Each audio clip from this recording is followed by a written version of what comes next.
Good morning, good afternoon, good evening, wherever you are in the world, English language teachers. Glad to be with you once again for an American TESOL Institute webinar. We are here once a month to focus on the topics that we believe, and we get feedback from you and from uh, graduates of the program, people with lots of experience in teaching, people who just started the program on these topics, what the topics that will be most important and useful for you in your career as English language teachers. And this is one that I touched on a bit when I did a webinar, it was a while ago now, on different approaches in the English language teaching classroom, but just a little bit because it was kind of an overview of different approaches that can be really effective for English language learners. And project-based learning, or PBL, is such an important one. And I can remember, because I'm an old guy, been teaching for a long time, when the idea of doing this for English language teaching was very new. And well, I'll explain what I mean more. My experience with that and why I feel it's such a great thing that now many teachers may just take it for granted that this is the way they teach. So that's an exciting thing. On the other hand, depending on where you are in the world, if you're in a country where the methods are more traditional, then perhaps you haven't tried project-based learning. Maybe you haven't even heard of it. So, it all depends. So when I say that some teachers are very comfortable with this approach, I'm thinking more in big English teaching countries, especially countries where English is the most common first language, United States, in countries in the UK, etc. So before we move on, again, greetings. My name is Jason R. Levine, better known as Fluency MC. I don't think I mentioned that, although it's right there in front of you. And I'm here every month with the honor and privilege and pleasure of hosting these webinars with the American TESOL Institute. So if you're here live, awesome. Thank you. There's always time at the end. If you have questions, you can wait or you can put them in the chat, and then at the end we can discuss them. Comments are welcome as well. If you're watching this asynchronously and you have a question or comment, you can drop it wherever you see this on YouTube, Facebook, other social media. You're also welcome to email me. My email, which I'll put at the end, but I'll mention now and maybe along the way, is very easy to remember. It's fluencymc at Gmail. Sorry, excuse me. That's not it. That's a different one. It's fluencymc. Sorry. One more time. Support. I told you I'm getting old. Support at fluencymc.com. I do have one that's fluencymc. Anyway, luckily you'll hear it again and you'll see it at the end. But I'm very happy to take questions and or comments that way. And also I'm happy to send a PDF of today's presentation that goes for all the presentations. Sometimes people email me asking me for something from the past because they just saw the recording, so it's new to them, or they're doing something in their teaching where they need it now. So yeah, very happy to share PDFs from today or any past presentations. All right, let's get into PBL. Well, what is it, first of all? I'll let you read this.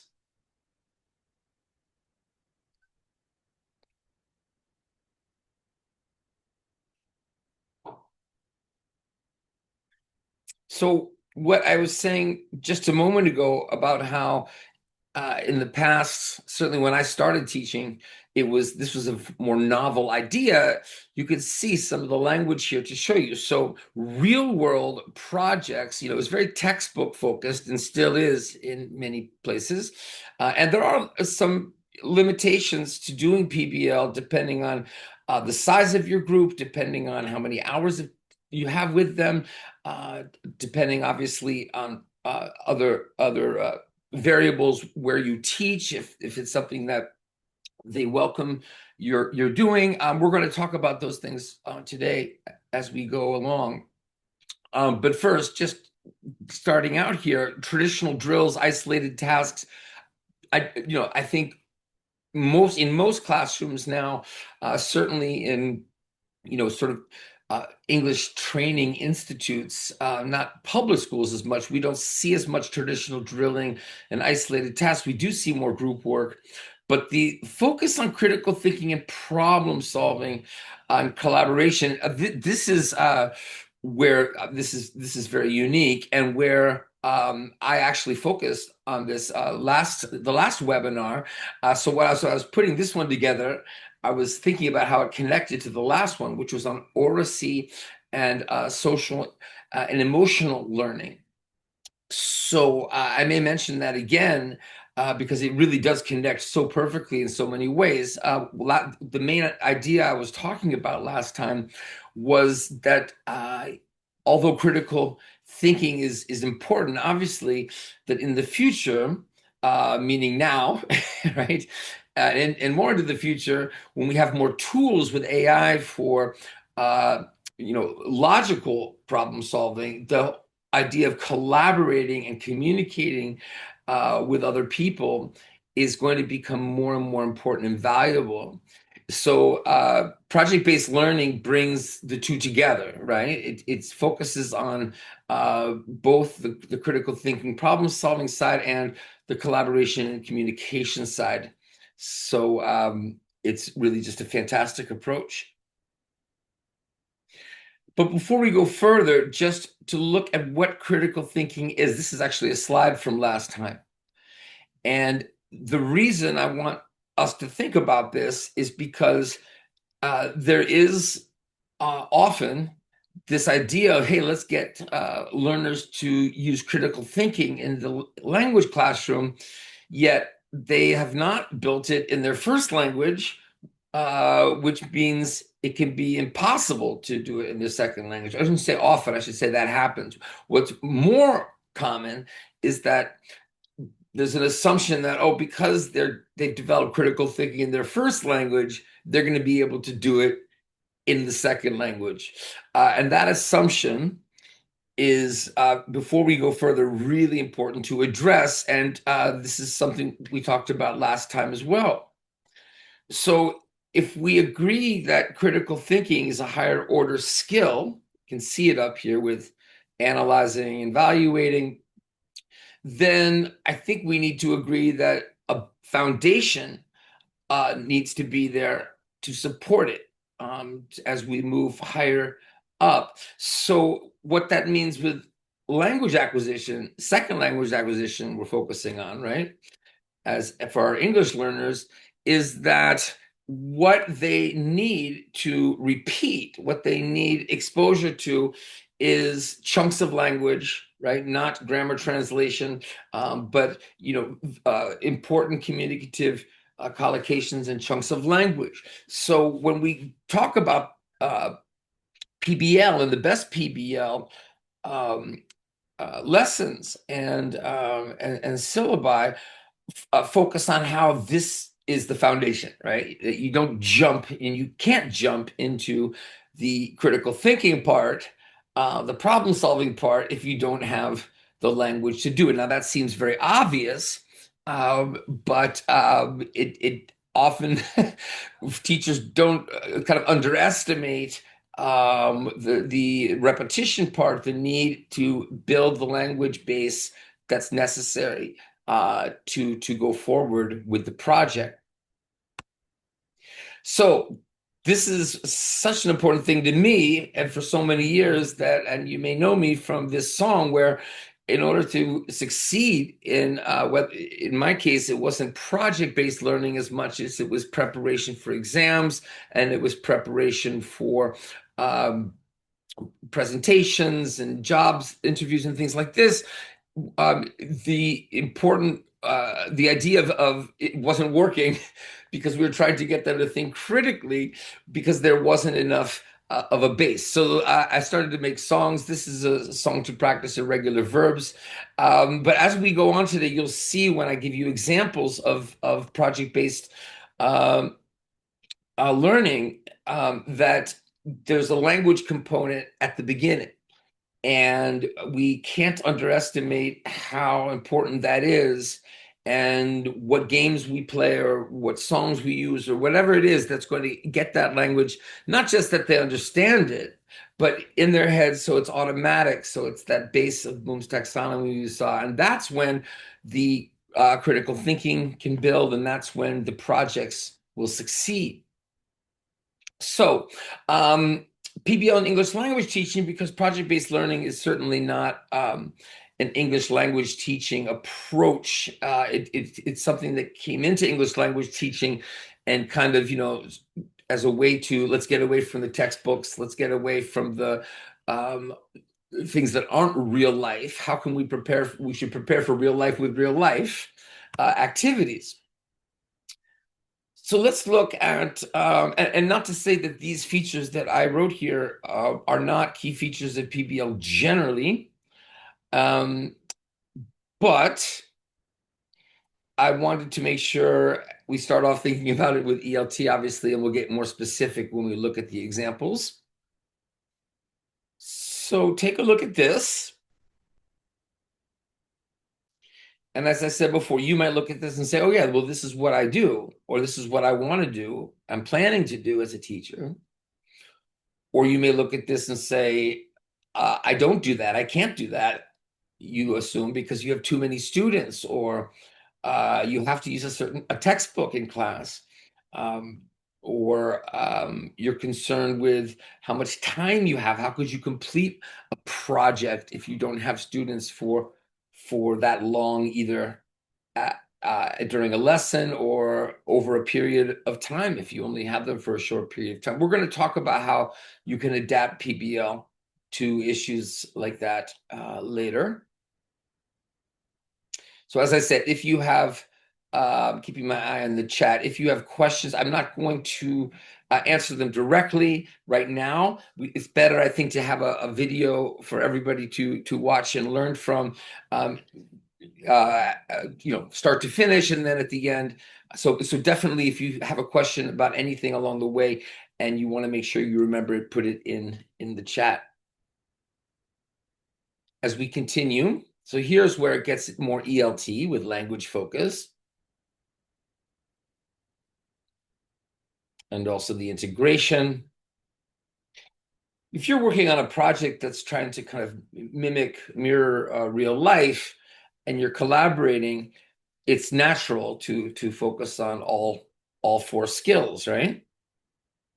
And speaking is the biggest one, as it should be, I think, especially with how AI is becoming such an amazing writing tool.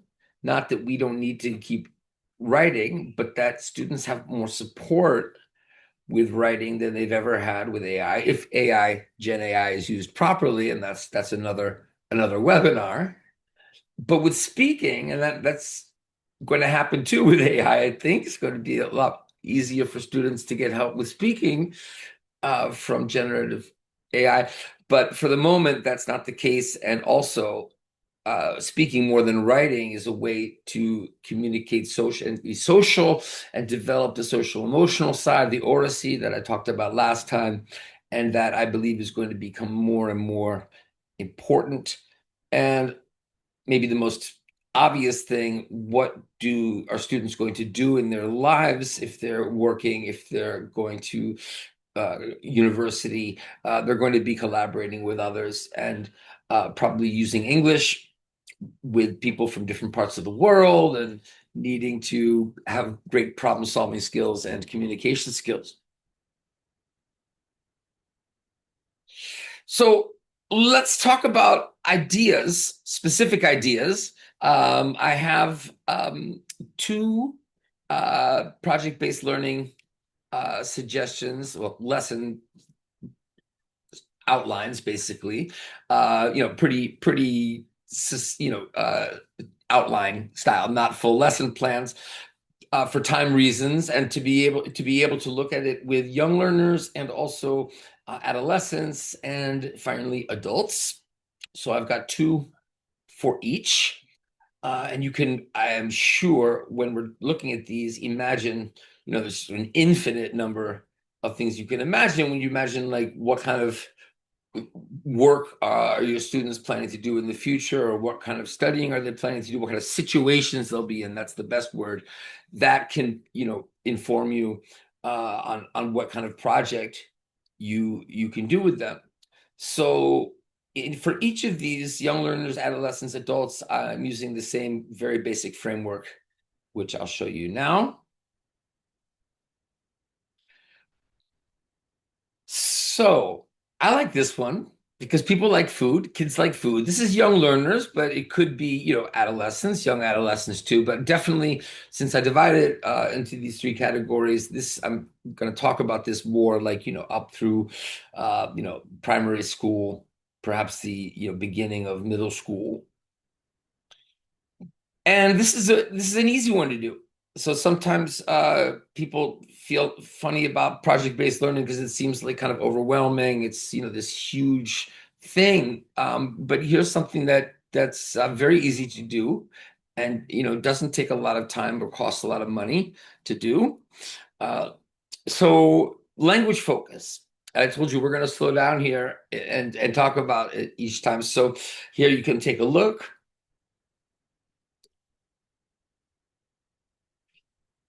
So I think the biggest mistake is when teachers, make the language available. And it's so easy now to get language like this from the internet, from Gen AI. Also ask for suggestions. I want to do a recipe book with my students. What language, would you suggest? Or if there's a food unit in your book and that's already something happening, you have a textbook with something like this in it, do you have time to do um, a project with the students? Which would be, I mean, sometimes it's suggested in the book. Sometimes, newer books guide you more into how to do something like this. You might even see something like this in your textbook, or it gives you an idea for something similar. But the biggest mistake, sorry, I didn't forget what I was saying. The biggest mistake is making the language available wherever you get it. So great stuff here, right? Verbs, mixed, poor, baked, which could be used in the, imperative, which is very, simple English. A great way to introduce the meanings of words is in the imperative because don't have to think about conjugation. So any learner could do this. The visuals are very easy, right?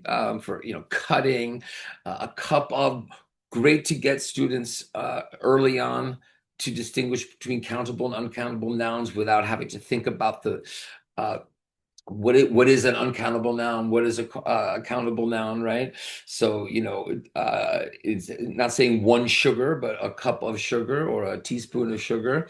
So really great stuff here. So the mistake is offering all this great language and then kind of saying, okay, there's the language, you understand it, let's start the project. So for project-based learning to succeed, in my experience and in stories I've heard from other people, and I'm very interested in this because this is, my personal investment in ELT is so much in getting students to get the language in their heads through repetition, through meaningful practice, especially with songs, but also games. So, for example, a game where they have to, match, bake what, pour what, mix what. A song with, I don't think I have a food. So I did write a food chant, a couple food chants ages ago for Oxford. But I should do another one. I think I haven't because there's just so many. So you can also look on YouTube and look places for songs for little ones about cooking. Right. So, how do you know they've got that stuff in their head? Well, I would say if you have an activity, I mean, you could do traditional things where you kind of quiz them. But if you start the steps, right? You can already see the learn food and cooking verbs using TPR picture books is part of the language focus, right? But when they're ready to choose a recipe, right? If they create one themselves or find one with you, and it's really easy for them to get the words. They're not saying like, oh, what is mix? And if they have to look back at the language bank or translate, right? If you get that feeling that they don't have it up there, then don't do it yet. I mean, the most important thing is, as important as it is to problem solve and think critically, it's not going to happen in another language without the language there. So I won't go into that again as deeply as I did as we move forward, because every time I'm going to feel like I should, but I will just mention, remember how important it is to do fun things with the language so that it feels really easy and fun for them to do the project. So while I've been yapping away, I assume you've also been looking at these steps here. Um, this is young learners, so taking pictures of food, drawing food, and making a book really fun. You could digitally or print it, as I wrote here.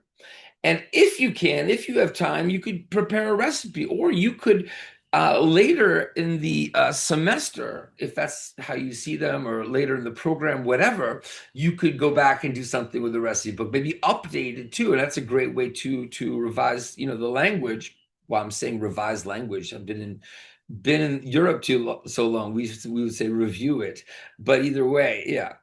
So that's one.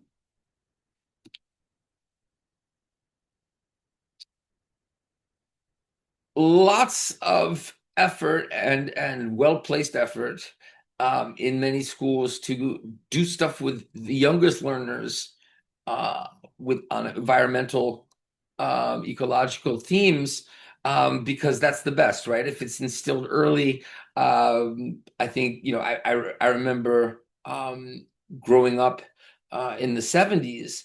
That was also a time where there was a lot of push to get kids to think more about the environment, and then it kind of slipped away in a lot of places. But anyway, I think it makes a really big difference. So maybe they're doing this. Most likely, they're doing this in their first language as well in school. It's somewhere or another, at least talking about like recycling and things like that.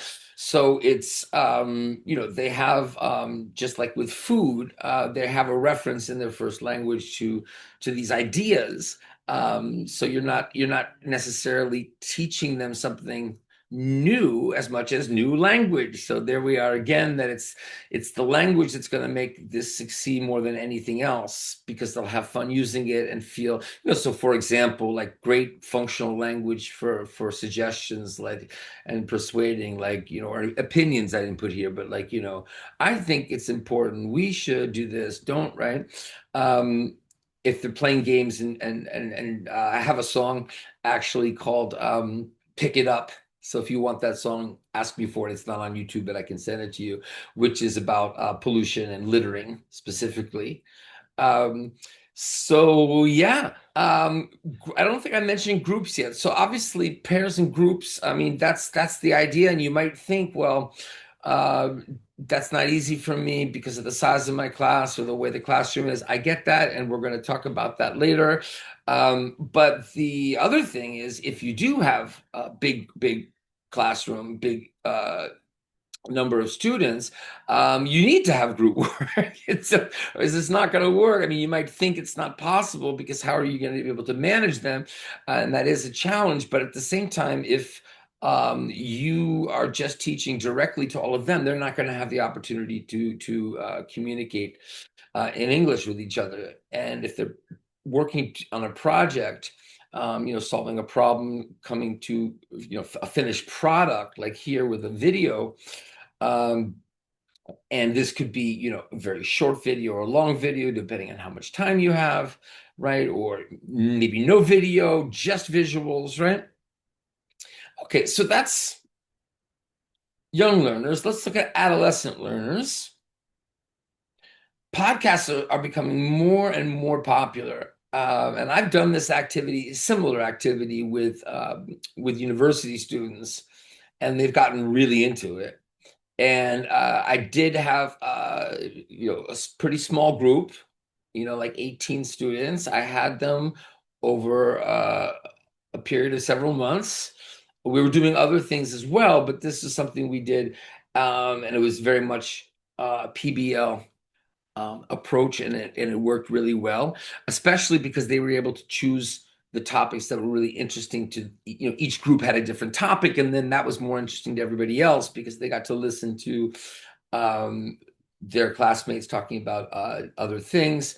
So great for groups because they're different you can be the interviewer, you can narrate, you can you know be the guest, the host. Like there are different ways. Somebody's writing things, somebody's speaking more, somebody's doing the tech stuff, although it doesn't have to be high tech, but some students get into that if you have that option where you are. So great language here, very functional language that's good for the future. Expressing opinions especially is great for podcasts. And with phones, I mean, you can do it all on phones at this point. So, talk about a good reason to have phones in class, something you're actively using the phone for in the classroom. That's really important for teens as well.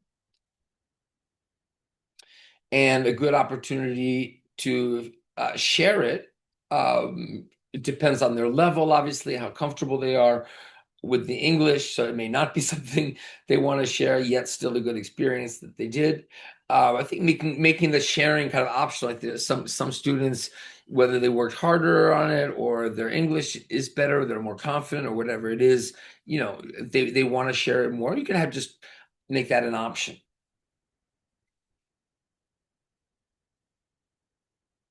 Here's a simpler one. Um, Even though the podcasting is as technology gets cheaper and more accessible, it's not that hard to do.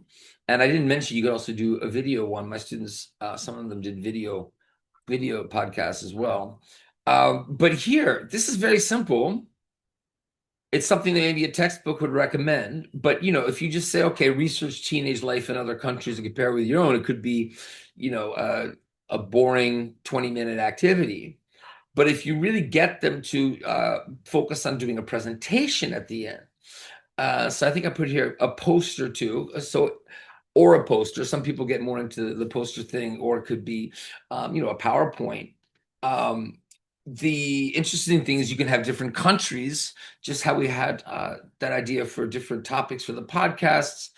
That groups choose different countries. You could do the same country. I mean, it depends on your group and have different perspectives. But I think in most cases, right, you'd want to have them choose different countries and then sharing what they found about the different countries, especially this topic. It's very simple, but I think what are teenagers doing in other countries is someone who's worked with teens. I chose this because I think that's something they actually will be interested in. Oh, that's cool or that's not cool, and then great opportunity to use comparatives. And I think I didn't write it here, but linking words, like for contrast, however, although, and things like that.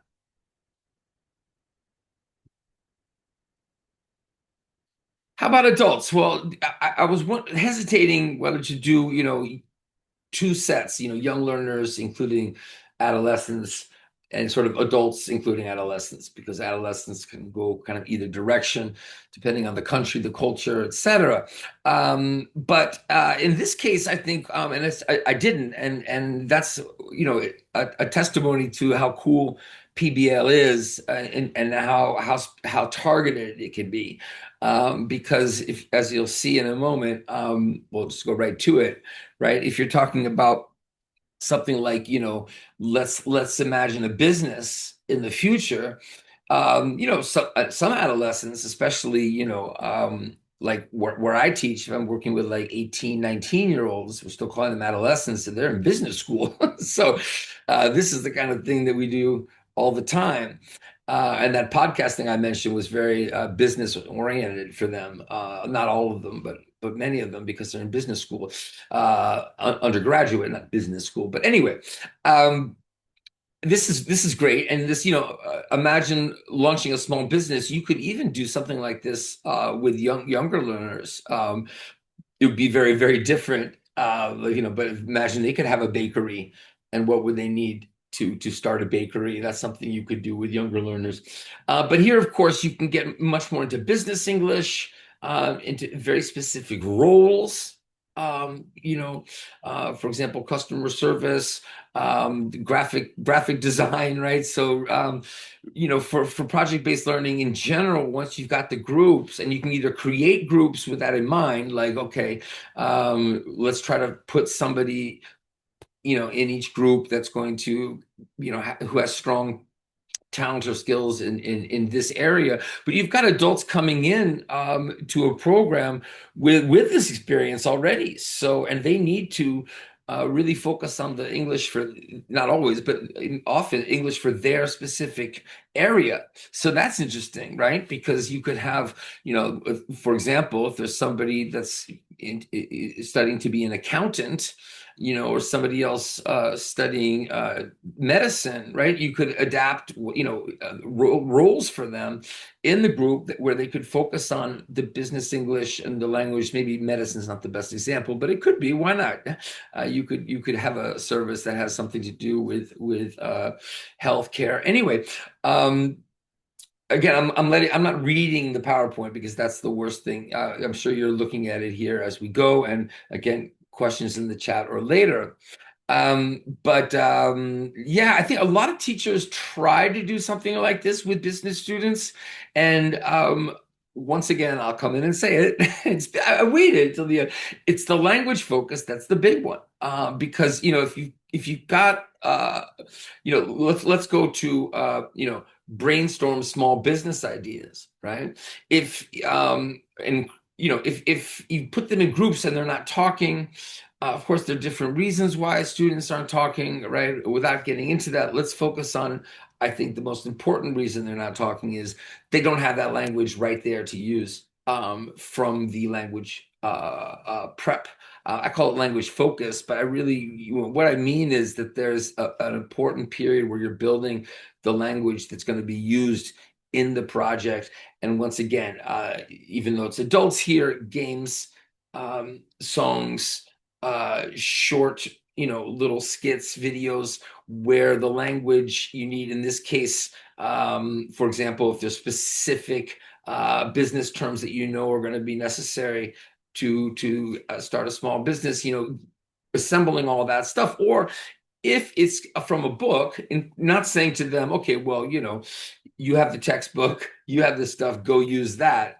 Same problem, because just because it's in there, if they're referring to it, that's not the same thing as internalizing the language and having it ready to use. And that's what needs to happen for the project to move forward.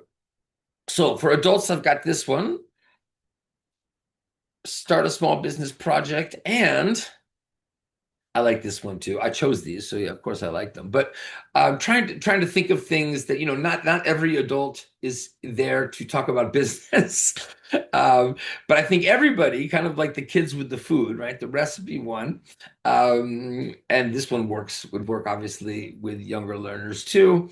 But almost anything can be adapted for younger learners in terms of well, maybe not anything, but I think you know what I mean. It's harder in many cases to think of some project that an adult is going to do and still feel like, an adult. But I think this is one of them. I've never done this, but I think I'd like to do it. I think it would really work. And I hesitated also between plan a real trip and a virtual trip. So, if you could also plan a real trip, and actually whether you go on it or not, right? But you could also just make it the whole thing sort of from the beginning, the idea of it being a virtual trip. So I wrote virtual, but anyway, real virtual.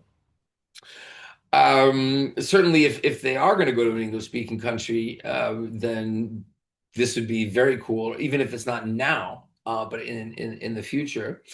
If they're already in an English-speaking country, you could just plan it going to another country. But I think, not I think, I know that almost every adult learner needs more vocabulary for traveling, whether they travel or not, they usually want to. And then when you look at the functions here, it's everyday English they're going to need if they're learning English for business as well. So yeah, I think this could be pretty cool. How do you present it? A travel brochure could be interesting. Yep, that's there. And then, almost all of these need to be presentations. Presentation doesn't mean it has to be a boring PowerPoint presentation. It could be, your travel agent's kind of pitching it, right? Oh yeah, I have that here, right? As a travel agent or guide, I think that's interesting. Much more interesting than here's the PowerPoint about our trip. So I think that could be cool. So those are just the most important thing as I'm doing this, at least for me, here for this webinar, is that you get the basic idea of how this could work if you hadn't already thought about it. Because then the next thing to do is to think about your students, if you have them now, or students you're going to have, is what if there is a textbook or there are materials already that you don't have a choice whether to use or not, could you find a unit, for example, on travel, and instead of just doing the traditional exercises in the book, which can be good if it's part of that language focus, but again, if it's just gap fill and things with vocabulary, then you're going to want to, gamify or musicify or something to do some kind of meaningful repetition. And so many webinars I've done about that. If you want to search for Fluency MC and American TESOL Institute, talking about ways to build the language foundation for higher order skills.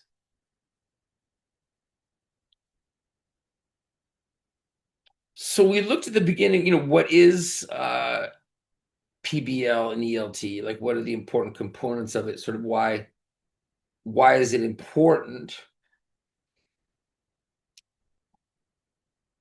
So when it succeeds, and you can be patient with it. It may not succeed the first time. You'll probably learn a lot the first time from it, but not that you don't want to do it. But maybe, assuming you got the language stuff down, because that's usually the problem. I know I keep saying that, but it really is.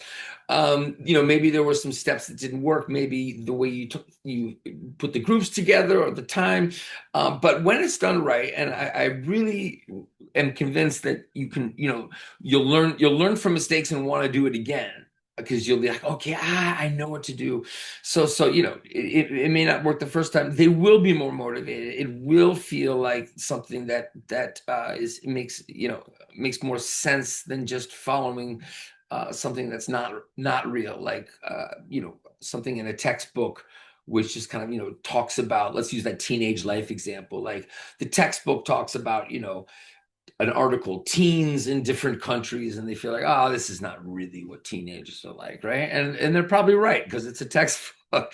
Or even if you find a video about teenagers or whatever, it's much better, right? If you could use that to start, but then what can they find out? What will they learn? This is much more motivating. The fluency development, the fluency again comes from getting that foundation built. So if you're successful in getting the language there, this is amazing, right? Because they'll start using it naturally. And then what can build on top of that is the critical thinking. So, if you look at project-based learning, kind of like in a perfect world, this works. I understand what you mean, because it really. But look at the outcome. Is it worth trying to do it?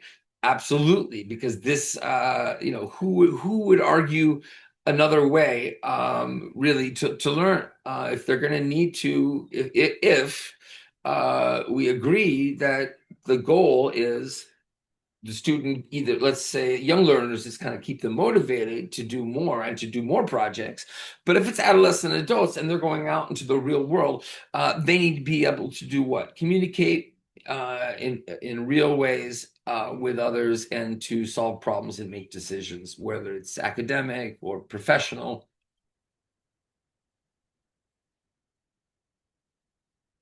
Collaboration, more of what I was just talking about. And especially, just to reiterate, in the future, um, starting now, in the sense of what's going to be valued for human skills. It's not that critical thinking won't be valued, but I believe it will be valued less in many circumstances because of AI. And what will be valued more, in humans, is the idea of working together, working in teams, being able to solve problems together, using AI and other tools to help us do that, but being able to really feel comfortable socially, and cultural awareness.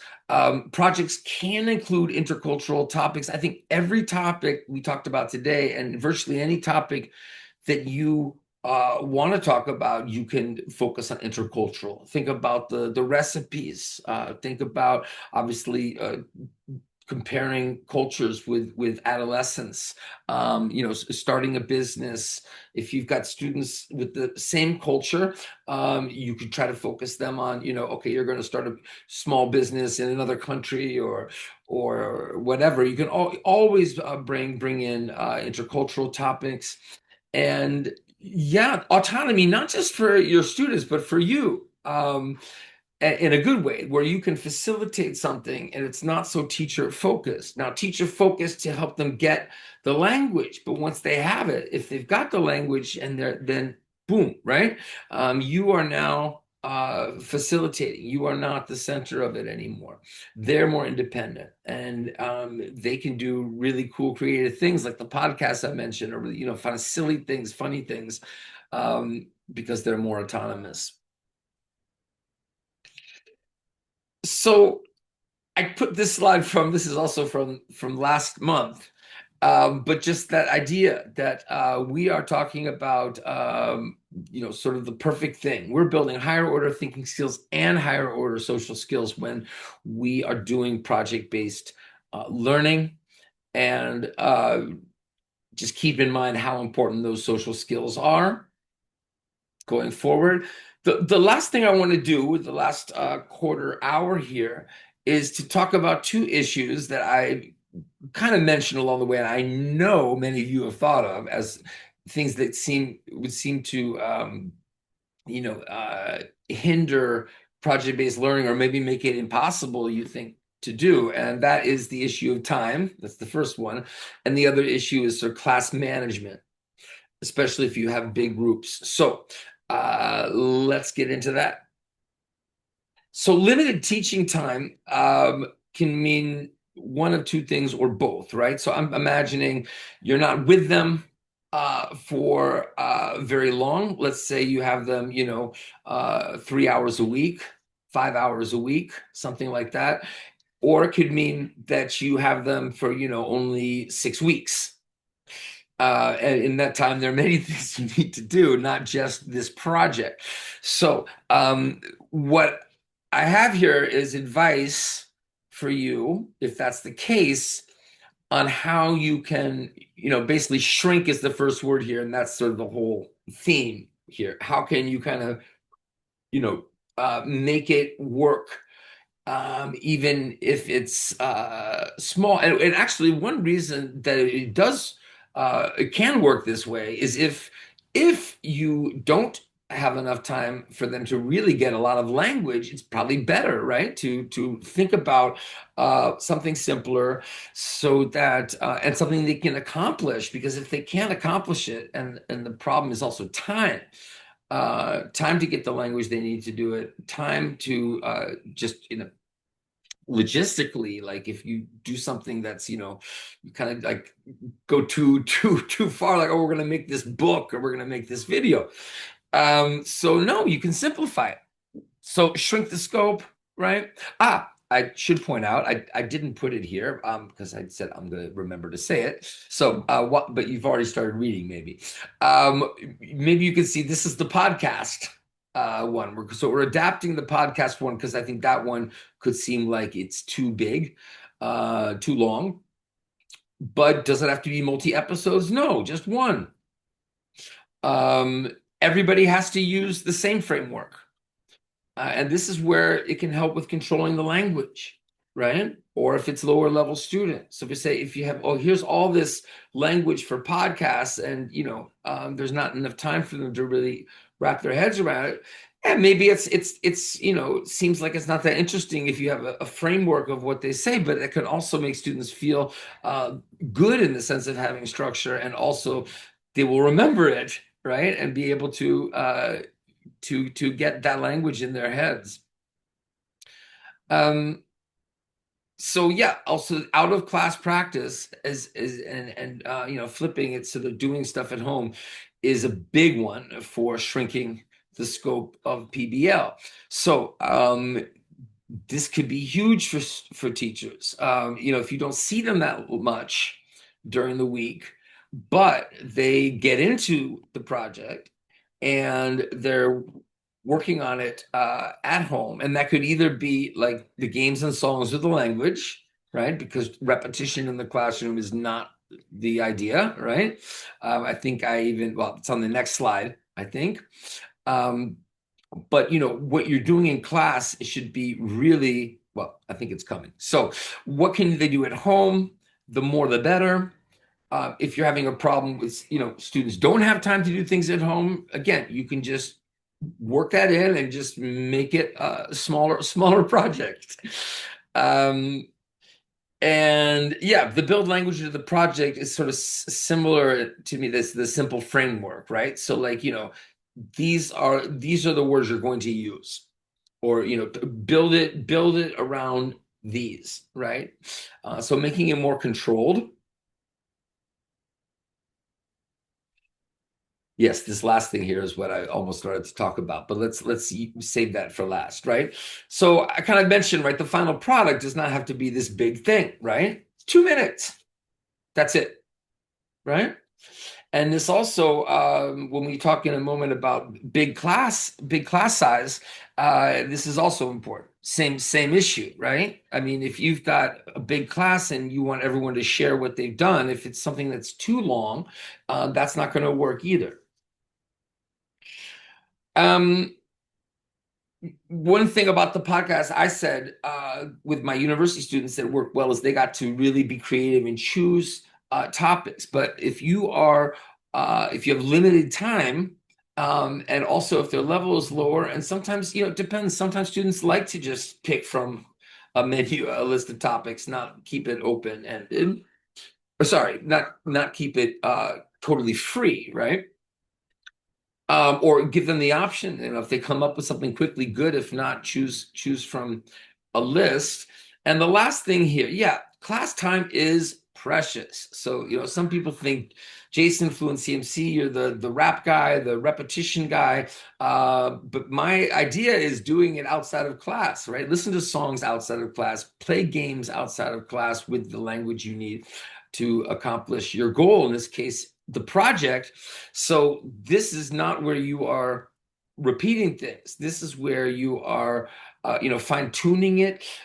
So again, I get it if you're thinking, well, my students either don't have time outside of class or aren't willing to do things outside of class. I know that could be an issue. There are different things you can do to get them excited about it. I personally feel like, especially, it's just feeling comfortable with easy language, and that's what I keep going back to. Let's talk about large groups. Now, you might think PBL would not work for large groups, but in fact, it can be one of the best things with large groups, as long as you've got groups, that large group, in small groups, and you're able to manage those groups. because right, otherwise, how are they able to communicate in English? Now, if you say, well, even if I put them in a group, they all speak, Chinese, or they all speak Arabic, or they all speak, Italian. So they're not going to work in groups. They're not going to, hear English from me. They're not going to hear it from each other. They're not going to speak it. It's going to be hard. I get that, but again, if they're comfortable with the language you gave them, and if it's a task that they can do, that they get into. And here you see I took the recipe example for the young learners. Um, and yeah, it's like the I think I was talking about it with the business, like start a small business, different roles. You can have different roles in the group. Somebody who's drawing something, somebody who's been. That's what's really nice is you have big groups, but that's okay if they're in groups of four, for example. Each person has a role. Everybody obviously shares some guidelines. We're going to do this, then do this, then do this, then do this. It needs to be very clear cut. I mean, when you have a small classroom, a small class size rather, then you can kind of suggest how they do it, but then kind of each group may be a little different. No, that's not going to work, especially with young learners. In this case, you're going to really need a checklist that everybody follows.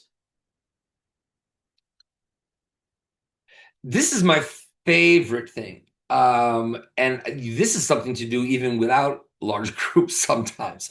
I mean, medium-sized groups to save time. So this is where time and large group size overlap. And that's the idea. In this case, there's a term I took here, gallery walk, that I found. But basically, it's like you're not doing, okay, next group presents, next group presents, next group presents, which is you're not going to be able to do because of time. If you've got big groups, it's boring. So something like this, right, where people go around and it's kind of an open house situation where you go look at this recipe, you go look at this recipe, right? And then the book idea can be done later, right? You don't have to as a big group make the book. Everyone has their contribution, so it's like this little thing that they're doing for each group. And yeah, this is the clear milestones just over just a few lessons. And if it looks like it's so here's four days, and if it's not enough time to learn the food words, make it very limited. Not to the point where it's boring, obviously.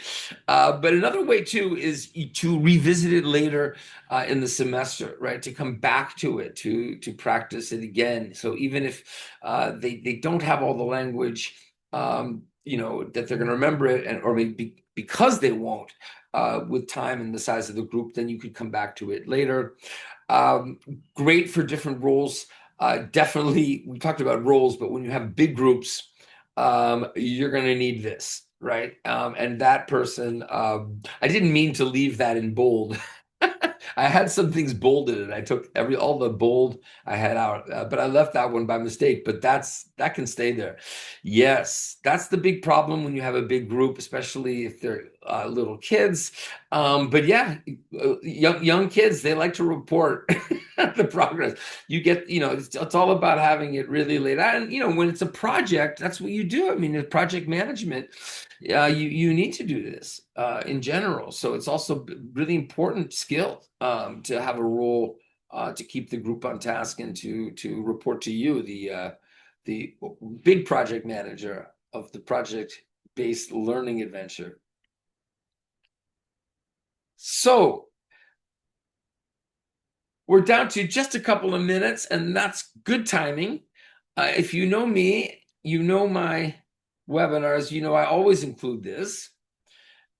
Practice is what I emphasize all the time. That's the meaningful repetition. Like if you're practicing an instrument, or if you're practicing a sport, you are doing a lot of repetitive movements, or repetitive with sports, with music, repetitive things with your mouth or your hands, and that's muscle memory. Well, it's the same with language, right? And if you're learning language as a subject, like you learn computer science as a subject, then it's not the same. But if you're learning language as a skill, then it's like music and it's like sports, it's like dance. You need to do repetition. That repetition, of course, needs to be fun and interesting. Lots of stuff on that if you want to look it up that I suggest. But what happens is the accuracy. So thinking about PBL, if you feel like, oh yeah, I know how to pronounce this word. I know how to say it. I know I can understand it when I hear it. I don't need to translate. Then you feel confident. And that confidence is going to mean I want to do this project. I can succeed in this project. And then there's the chance, much more of a chance that you'll feel comfortable with the language and feel fluent and be able to achieve the communicative goals that your teacher, meaning you, or the program wants or expects. And finally, as always, practice makes. You may be thinking practice makes perfect. I'm not against that.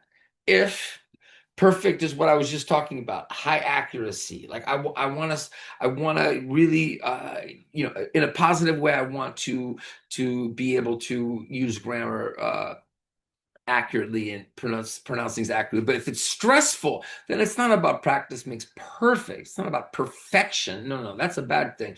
It's about progress. But even better than that is the idea that it sticks in your head, right? Yeah. So sports, music, whatever you can imagine, same thing with language, right? You've got it here. That's what you take with you into the project in PBL. And wow, my favorite works for any context, no? So in PBL, what does that mean? If it's not a fun activity, if it's not a good project, they're not into it, if they're not going to feel pleasure, then you need to adapt it for next time. Don't give up because, you're probably right that that project is what they need, right? If you've done a good needs analysis with your students, if you know your students, then you know that doing something focusing on job interviews, they need that, right? A project that focuses on the environment, because they're going to need that. It's you tweaking it, getting the language right, getting the dynamics right, and then when they have fun with PBL, they will always remember. My email, if you would like to ask a question and you're not here live, or if you, as I said earlier, want a copy of this presentation in PDF form, please email me. I will answer you 100%. And it's always a pleasure to receive emails from people that attend these webinars or watch the recording, so don't hesitate. If you are here, we'll get into a chat in just a moment. Before we do that, let me just say thank you to all of you here live and watching the recording, and tune in next month. Every month, I'll be back with another American TESOL Institute webinar. And yeah, wherever you are, English language teachers, I wish you the very best. Salute for all you do or continue to do or will do if you're just getting started as a teacher. Peace, respect. Bye-bye.